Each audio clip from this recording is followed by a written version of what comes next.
ഓം നമോ ഭഗവതേ വാസുദേവായ. ഓം ശ്രീകൃഷ്ണ പരമാത്മനേ നമഃ. ശ്രീമദ് ഭാഗവതം തൃതീയ സ്കന്ധം 10-ാം അധ്യായം. ഈ അധ്യായത്തിൽ വിതുരരുടെ ചോദ്യത്തിന് ഉത്തരമായിട്ട് 10 വിധം സൃഷ്ടിഭേദത്തെ മൈത്രേയർ വിവരിക്കുന്നു. വിതുര ഉവാച: അന്തർഹിതേ ഭഗവതി ബ്രഹ്മാലോക പിതാമഹഃ പ്രജാ സസർജ കഥിത ദൈഹികീർമാനസീർ വിഭുഃ. ഹേ മുനെ, ജ്ഞാനസ്വരൂപനായ ശ്രീനാരായണൻ ബ്രഹ്മാവിൻ്റെ ദൃഷ്ടിയിൽ നിന്ന് മറഞ്ഞതിൽ പിന്നെ സർവ്വലോകങ്ങളുടെയും ആദിപിതാവായ ബ്രഹ്മദേവൻ സങ്കല്പത്താലും ദേഹത്താലും എത്ര വിധം പ്രജകളെ സൃഷ്ടി ചെയ്തു എന്ന് വിതുരർ മൈത്രേയരോട് ചോദിക്കുന്നു. എല്ലാം അറിഞ്ഞിരിക്കുന്ന ഹേ ഭഗവൻ, ഞാൻ അങ്ങയുടെ മുമ്പാകെ ഏതേതു കാര്യങ്ങളെ ചോദിച്ചിരിക്കുന്നുവോ ആ വക ചോദ്യങ്ങളെക്കുറിച്ചുള്ള ഉത്തരം ക്രമത്തിൽ അരുളിച്ചെയ്ത് ഞങ്ങളുടെ സംശയങ്ങളെ തീർത്തനുഗ്രഹിച്ചാലും. സൂത ഉവാച: ഏവം സഞ്ചോദിതസ്തേന ക്ഷത്രാ കൗഷാരവോ മുനിഃ പ്രീതപ്രത്യാഹതാൻ പ്രശ്നാൻ ഹൃദിസ്ഥാനത ഭാർഗവ. സൂതൻ പറഞ്ഞു: ഹേ ശൗനകമുനെ, വിതുരരാൽ ഇപ്രകാരം പ്രോത്സാഹിപ്പിക്കപ്പെട്ട മൈത്രേയർ ഹൃദയത്തിൽ വച്ചിരിക്കുന്ന വിതുര പ്രശ്നങ്ങൾക്ക് ക്രമത്തിൽ മറുപടി പറഞ്ഞു തുടങ്ങി.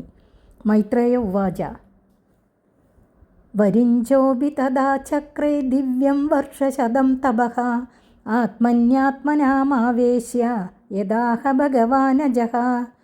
മൈത്രേയൻ പറഞ്ഞു: ജന്മാദി വികാരങ്ങളില്ലാതെ നിത്യാനന്ദ സ്വരൂപനായിരിക്കുന്ന ശ്രീനാരായണൻ ഉപദേശിച്ചതനുസരിച്ച് ബ്രഹ്മാവ് പരമാത്മാവിൽ മനസ്സിനെ ഉറപ്പിച്ചുകൊണ്ട് 100 ദിവ്യ സംവത്സരക്കാലം തപസ്സു ചെയ്തു. ബ്രഹ്മാവിരിക്കുന്ന താമരയും അതിൻ്റെ സ്ഥാനമായ ജലവും കൽപ്പകാലത്തുണ്ടായിരിക്കുന്ന ശക്തിയോടുകൂടിയ കാറ്റിൽ ചലിക്കുന്നത് കണ്ടപ്പോൾ വർദ്ധിച്ചിരിക്കുന്ന തപസ്സും ഉപാസനയും കൊണ്ട് ഏറ്റവും ബലപ്പെട്ടിരിക്കുന്ന വിജ്ഞാനമാകുന്ന ശക്തിയോടുകൂടിയ ബ്രഹ്മദേവൻ ആ കാരണജലത്തെയും വായുവിനെയും തൻ്റെ അന്തർഭാഗത്തിൽ അടക്കി. വെള്ളമില്ലാതായപ്പോൾ താൻ അധിവസിച്ചിരുന്ന താമര മാത്രമുണ്ട്. അതാകട്ടെ ആകാശം മുഴുവനും വ്യാപിച്ചിരിക്കുന്നു, അത്ര വലുതായിരിക്കുന്നു. ഇതിനു മുമ്പുണ്ടായിരുന്ന ലോകങ്ങളെല്ലാം ഈ താമരയിൽ അടങ്ങിക്കിടപ്പുണ്ട്. ഇതിനെക്കൊണ്ട് ലോകങ്ങളെ ഞാൻ സൃഷ്ടിക്കുന്നു എന്ന് വിചാരിച്ചു. ശ്രീനാരായണൻ ചെയ്യേണ്ടതായ ലോകസൃഷ്ടിയിൽ ആ ഭഗവാനാൽ പ്രേരിപ്പിക്കപ്പെട്ടിരിക്കുന്ന ബ്രഹ്മദേവൻ താൻ ഇരിക്കുന്ന ആ പത്മകോശത്തെ 3 ലോകമായിട്ട് വിഭജിച്ചു. ആ പത്മം എത്രയോ വലുതായതുകൊണ്ട് അതിനെ 3ആയിട്ട് മാത്രമല്ല 14ആയിട്ടോ അനേകമായിട്ടോ വിഭജിക്കുന്നതിനും വിരോധമില്ല. അത്രത്തോളം വലിപ്പം അതിനുണ്ടായിരുന്നു. ജീവലോകത്തിൻ്റെ ഭോഗസ്ഥാനങ്ങൾ ഈ ത്രിലോക നിർമ്മാണത്തിൽ ഒതുങ്ങിയിരിക്കുന്നുവെന്ന് മഹാന്മാർ പറയുന്നു. ഇപ്രകാരം സകല ജീവന്മാർക്കും സുഖദുഃഖാനുഭവത്തിന് പര്യാപ്തമായിരിക്കുന്ന ത്രിലോക നിർമ്മാണത്തിൽ ബ്രഹ്മാവിന് സാമർഥ്യം സിദ്ധിച്ചതെങ്ങനെയെന്നാൽ ബലകാംക്ഷ കൂടാതെ ഭഗവത് പ്രസാദ സിദ്ധിക്ക് വേണ്ടിയിട്ടു മാത്രം ചെയ്ത ധർമ്മത്തിൻ്റെ ബലപരിണാമത്തിൻ്റെ സ്വരൂപമാണ് ബ്രഹ്മദേവൻ. അതിനാൽ ഭഗവത് അനുഗ്രഹം തന്നെ ത്രിലോകത്തെ നിർമ്മിക്കുവാനുള്ള സാമർഥ്യത്തെ ബ്രഹ്മാവിന് നൽകിയത്. വിതുര ഉവാച: യഥാർത്ഥ ബഹുരൂപസ്യ ഹരേരത്ഭുതകർമ്മണഃ കാലാഖ്യം ലക്ഷണം ബ്രഹ്മൻ യഥാ വർണ്ണയന പ്രഭോ. കാലത്തെക്കുറിച്ച് അവിടെവിടെ പറയുന്നതിനെ കേട്ട വിതുരർ അതിൻ്റെ സ്വരൂപം അറിയുവാനായി വിസ്തരിച്ച് കേൾപ്പിക്കണമെന്ന് മൈത്രേയരോട് ചോദിക്കുന്നു. എല്ലാറ്റിൻ്റെയും അറിവും അതിനെ ശിഷ്യന്മാരോട് ഉപദേശിച്ച് ധരിപ്പിക്കുവാൻ സാമർഥ്യവുമുള്ള ഹേ മുനെ, അത്ഭുതകർമ്മങ്ങളെ അനുഷ്ഠിക്കുന്നവനും അനന്തം സ്വരൂപങ്ങളെ ധരിക്കുന്നവനുമായ ഹരിയുടെ കാലമെന്നു പേരുള്ള സ്വരൂപത്തെപ്പറ്റി അങ്ങ് അവിടെവിടെ സൂചിപ്പിച്ചുവല്ലോ, അതിൻ്റെ ശരിയായ ലക്ഷണം ഞങ്ങളോട് ഉപദേശിക്കണം. മൈത്രേയ ഉവാച: ഗുണവ്യതികരാകാരോ നിർവിശേഷ്ടോ പ്രതിഷ്ഠിതഃ പുരുഷസ്തദുപാദാനം ആത്മാനം ലീലയാ സൃജത്. ഇപ്രകാരം വിതുരർ ചോദിച്ചപ്പോൾ മൈത്രേയർ കാലത്തിൻ്റെ സാമാന്യ രൂപത്തെ പറയുന്നു. സത്വാദിഗുണങ്ങൾ സാമ്യാവസ്ഥയെ ഉപേക്ഷിച്ച് ഒന്നോടൊന്ന് അധികരിച്ചു വരുവാൻ കാരണം യാതൊന്നോ അതിനെ കാലമെന്നു പറയുന്നു. ഗുണങ്ങളുടെ വൈഷമ്യം കാലം നിമിത്തമാകയാൽ കാലത്തെ അനുമാനിച്ചു കൊള്ളണം. പ്രത്യക്ഷത്തിൽ കാലത്തെ കാണുവാൻ സാധ്യമല്ല. ഇന്ദ്രിയങ്ങളാൽ അറിയപ്പെടുവാൻ യോഗ്യമായ വിശേഷം കാലത്തിനില്ല. അതുകൊണ്ട് അവസാനവുമില്ല. അവസാനമില്ലാത്തതുകൊണ്ട് ആദ്യവും ഇല്ല എന്നറിയണം. ആദ്യന്തരഹിതമായ അതിനെ ഉപാദാനത്വേന സ്വീകരിച്ചിട്ടുള്ള ഈശ്വരൻ തന്നെ അനായാസേന വിശ്വരൂപേണ സൃഷ്ടിച്ചു. ലോകങ്ങളെ സൃഷ്ടിപ്പാൻ അന്യപദാർത്ഥം ഇല്ലാത്തതുകൊണ്ട് കാലം തന്നെ ഉപാദാന കാരണം. യഥേദാനീം തദാഗ്രേജ പശ്ചാദപ്യേതദീദൃശം സർഗോ നവവിധസ്തസ്യ പ്രാകൃതോ വൈകൃതസ്തു യഃ കാലദ്രവ്യഗുണൈരസ്യ ത്രിവിധ പ്രതിസംക്രമഃ. കാലം ആദ്യാവസാനമില്ലാത്തതാണെന്ന് പറഞ്ഞതിനെ ഉറപ്പിക്കുവാൻ വേണ്ടി കാലമാകുന്ന കാരണത്തിൽ നിന്നുണ്ടായ കാര്യസ്വരൂപമായ വിശ്വം ആദ്യന്തമില്ലാത്തതാണെന്ന് കാണിക്കുന്നു. ഈ ലോകം ഇപ്പോൾ ഏതുവിധം കാണപ്പെടുന്നുവോ അതുപോലെ തന്നെ ആയിരുന്നു പ്രളയത്തിനു മുമ്പും പ്രളയത്തിനു ശേഷവും ഇപ്രകാരമായിരിക്കും. ഈ ലോകത്തിൻ്റെ സൃഷ്ടി 9 വിധമാകുന്നു. പ്രാകൃതമെന്നും വൈകൃതമെന്നും പ്രധാനമായ ഭേദം 2 വിധം. പിന്നെ പ്രാകൃത സൃഷ്ടിയിൽ 6 വിധം ഭേദം, വൈകൃത സൃഷ്ടിയിൽ 3 വിധം ഭേദം. പ്രാകൃതവും വൈകൃതവുമായിരിക്കുന്നത് യാതൊന്നോ ഉഭയാത്മകമായിരിക്കുന്ന അത് പ്രത്യേകമായ ഒരു ഭേദമുള്ളത്. ഇങ്ങനെ സൃഷ്ടി ദശവിധമായി. ഈ വിശ്വത്തിൻ്റെ പ്രളയം 3 വിധം. കാലം നിമിത്തം നാശം, ദ്രവ്യം നിമിത്തം നാശം, ഗുണങ്ങൾ നിമിത്തം നാശം. കാലം കൊണ്ട് നിത്യപ്രളയം, ദ്രവ്യം അഗ്നി മുതലായവ കൊണ്ട് നൈമിത്തിക പ്രളയം, ഗുണം കൊണ്ട് പ്രാകൃതിക പ്രളയം. ആദ്യസ്തു മഹദസ്സർഗോ ഗുണവൈഷമ്യമാത്മനഃ ദ്വിതീയസ്തഹമോ യത്ര ദ്രവ്യജ്ഞാനക്രിയോദയഃ. 10 വിധ സൃഷ്ടികളെ വിസ്തരിച്ചു കാണിക്കുന്നു. പരമാത്മാവിൽ നിന്ന് കാലശക്തി നിമിത്തം സത്വാദി ഗുണത്രയങ്ങൾ സാമ്യാവസ്ഥയെ ഉപേക്ഷിച്ച് ഒന്നോടൊന്ന് അധികരിച്ചു വന്നതുകൊണ്ട് നേരിട്ടതായ പ്രകൃതിയുടെ വികാരം ആദ്യമായ സർഗം. ഈ പ്രകൃതി വികാരത്തിന് മഹത്തത്വം എന്നു പേർ. അതിനാൽ മഹത്തത്വത്തിൻ്റെ ഉൽപ്പത്തി 1-ാമത്തെ സർഗം. 2-ാമത്തെ പ്രകൃതി വികാരത്തിന് അഹങ്കാര തത്വം എന്നു പേർ. ഇതിനെ അഹങ്കാര സൃഷ്ടി എന്നും പറയും. ഇതിൽ നിന്ന് പൃഥ്വി മുതലായ 5 ഭൂതങ്ങളും ജ്ഞാനേന്ദ്രിയങ്ങളും കർമ്മേന്ദ്രിയങ്ങളും ഉണ്ടാകുന്നു. ഭൂതസർഗസ്തൃതീയസ്തു തന്മാത്രോ ദ്രവ്യശക്തിമാൻ ചതുർത്ഥ ഐന്ദ്രിയ സർഗോ യസ്തു ജ്ഞാനക്രിയാത്മകഃ. ശബ്ദാദികളായ 5 വിഷയങ്ങൾക്ക് തന്മാത്രങ്ങൾ എന്നു പേർ. അതിൽ നിന്ന് ആകാശാദികളായ ദ്രവ്യങ്ങളുണ്ടാകും. ആകാശാദി ദ്രവ്യങ്ങൾക്ക് ഭൂതങ്ങൾ എന്ന സാമാന്യ നാമധേയം. ഭൂതസൃഷ്ടി 3-ാമത്തേത്. നേത്രാദികളായ ഇന്ദ്രിയങ്ങൾ കൊണ്ട് രൂപാദി ജ്ഞാനമുണ്ടാകുന്നു. വാഗാദികളായ ഇന്ദ്രിയങ്ങൾ കൊണ്ട് വചനാദികളായ ക്രിയകളുണ്ടാകുന്നു. ഇങ്ങനെ ജ്ഞാനകർമ്മങ്ങൾക്ക് കാരണമായിരിക്കുന്ന ഇന്ദ്രിയ സൃഷ്ടി 4-ാമത്തേത്. വൈകാരികോ ദേവസർഗഃ പഞ്ചമോ യന്മയം മനഃ ഷഷ്ടസ്തു തമസസ്സർഗോ യസ്ത്വബുദ്ധികൃതപ്രഭോ. അഹങ്കാരം 3 വിധം. സത്വഗുണപ്രധാനമായിരിക്കുന്ന അഹങ്കാരത്തിൻ്റെ കാര്യസ്വരൂപമാണ് ഇന്ദ്രിയാഭിമാനികളായ ദേവതകളുടെ സർഗം.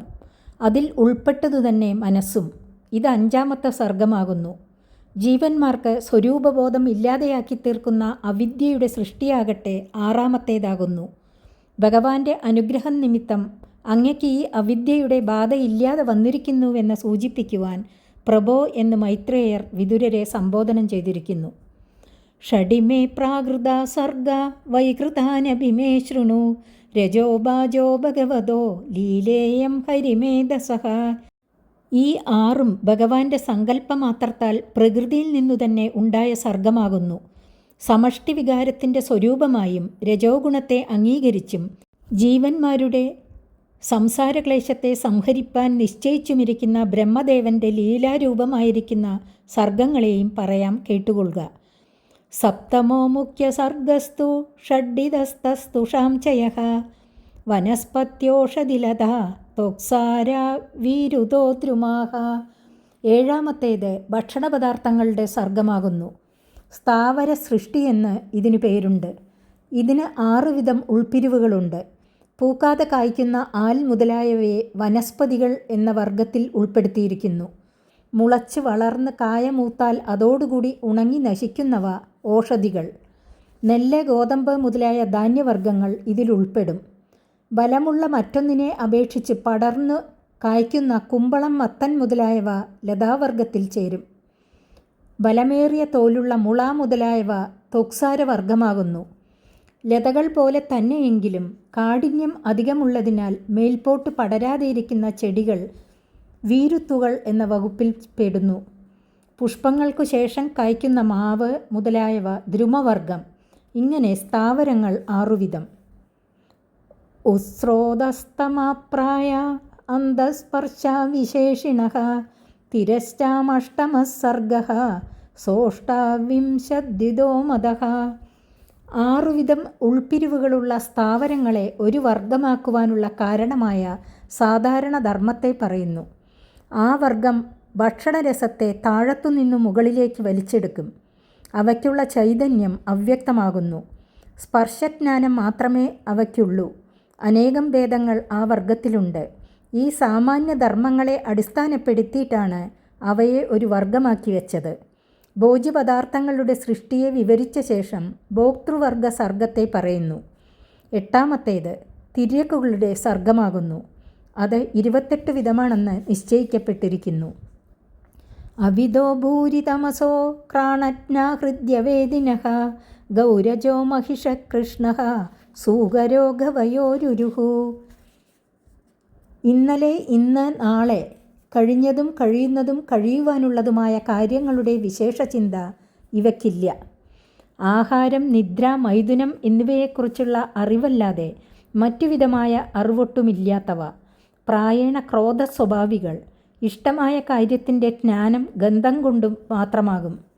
സുഖദുഃഖാദികളുടെ ഓർമ്മ അധികകാലം നിലനിൽക്കുകയില്ല. ഇതാണ് ഈ വർഗത്തിനുള്ള സാധാരണ ധർമ്മം. 28 വിധം ഭേദങ്ങളുണ്ടെന്ന് പറഞ്ഞതിനെ വിവരിക്കുന്നു.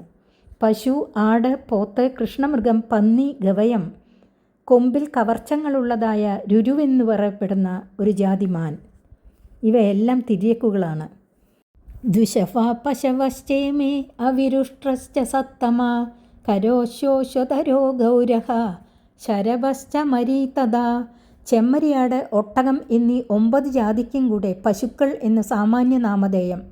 ഇരട്ടക്കുളമ്പുള്ളവയാണിവ. ഹേ സത്തമ, ഭഗവൽ സൃഷ്ടങ്ങളായ ഇവയിൽ കരുണയുള്ളവരായിരിക്കേണ്ടത് മനുഷ്യരുടെ മുറയാകുന്നു. ഇനി കഴുത, കുതിര, കോവർകഴുത, ഗൗരം, ശരഭം, ചമരി. ഏതേ ചൈക ശതഃ ശൃണു പഞ്ചനഖാൻ പശൂൻ ശ്വാസൃഗാലോ വൃഗോ വ്യാക്രോ മാർജാര ശശല്ലകോ. കഴുത മുതൽ ചമരി വരെയുള്ള 6 വിധ മൃഗങ്ങൾ ഒറ്റക്കുളമ്പുള്ളവ. ഹേ വിതുര, 5 നഖങ്ങളുള്ള മൃഗങ്ങളെ പറയാം, കേൾക്കുക. നായ, കുറുക്കൻ, ചെന്നായ, നരി, പൂച്ച, മുയൽ, മുള്ളൻപന്നി. സിംഹ, കബിർ, ഗജ, കൂർമോ, ഗോദ ച മകരാദയഃ കംഖഗൃദ്ര വടശ്യേന ബാസഭല്ലൂകബർഹിണഃ. സിംഹം, വാനരൻ, ആന, ആമ, ഗോദ ഇങ്ങനെ 12 വിധം മൃഗങ്ങൾ 5 നഖങ്ങളുള്ളവ. ആകയാൽ 27 വിധം മൃഗങ്ങൾ ഭൂമിയിൽ സഞ്ചരിക്കുന്നവ. മകരം എന്നത് ഒരു ജാതി മത്സ്യത്തിൻ്റെ പേരാണ്. ഈ ജാതിയിൽപ്പെട്ടവ ജലചരങ്ങൾ. കങ്കം, ഗൃദ്രം, വടം, ശ്വേനം, ബാസം, ഭല്ലൂകം, ബർഹി എന്നിവ ഭൂമിയിൽ സഞ്ചരിക്കുന്ന പക്ഷികൾ. ഇവയെ ഭൂസഞ്ചാരമാകുന്ന സാധാരണ ധർമ്മത്തെ ആസ്പദമാക്കിയിട്ട് ഒരു ജാതിയായി ഗണിച്ചു. ഇങ്ങനെ 28 വിധം പ്രാണികളെ തിര്യക് വർഗത്തിൽ ഉൾപ്പെടുത്തി. ഹംസസാരസചക്രാഹ കാഘോലൂഘാദയക്കഗാഹ അർവാസ്രോതസ്തു നവമഃ ഷത്തരേകവിദോ നൃണാം. ഹംസം, കുളക്കോഴി, ചക്രവാകം, കാക്ക, കൂമൻ ഇവയും പക്ഷികളാകുന്നു. ഇവയുടെ സഞ്ചാരം ആകാശത്തിലാണെങ്കിലും അവയുടെ സഞ്ചാരം വരെ വ്യാപിക്കുന്ന ആകാശാവധിയെ ഭൂമിയിൽ ഉൾപ്പെടുത്തിയിരിക്കുന്നതുകൊണ്ടാണ് ഭൂമിയിൽ സഞ്ചരിക്കുന്നവയെന്ന് മുകളിൽ പറഞ്ഞത്. ഹേ വിതുര, മനുഷ്യരുടെ സൃഷ്ടി 9ാമത്തേതാകുന്നു. ഇവരുടെ സാധാരണ ധർമ്മം ആഹാരരസം താഴത്തേക്ക് സഞ്ചരിക്കുക എന്നതാകുന്നു. രജോദിക കർമ്മപര ദുഃഖേജസുഖമാനിനഃ വൈകൃതാസ്ത്രയ വൈദേ ദേവസർഗശ്ച സത്തമ.